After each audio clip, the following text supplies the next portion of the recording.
Yeah, something very amazing happened the other day, and this is what makes being a medium so fascinating. It's just utterly bizarre, but you know, it does good things. So I was at a car boot sale the other day and selling a few items from my house just to clear some room. And one item in particular is this kind of woolen deer, I suppose you could call it. It's one of those kind of wall mountable things. It's a bit silly looking though, but I've always loved it. So yeah, I was getting rid of it that day to make some room, and I had this bizarre idea in my head. For some reason something was telling me to tell a story about it being called Steve, and I thought, okay, well, I've never called this thing Steve before, but I was almost joking in my head about calling it Steve to the next person that comes to pick up the item or maybe shows interest. And yeah, I tried to ignore it at first.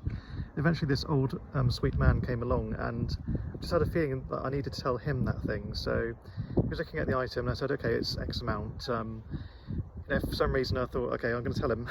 I trust that instinct. And I said to him, I've been calling this thing Steve for the last few years. You know, you don't have to call him Steve, but you know, not mandatory, but you know, I just feel like it's a Steve. And he just burst out laughing. He said, oh, funny enough, that's actually my name. My name's Steve. And he went from being this kind of almost a sad looking character, like, you know, looking like he needed a bit of a laugh, to uproarious laughter.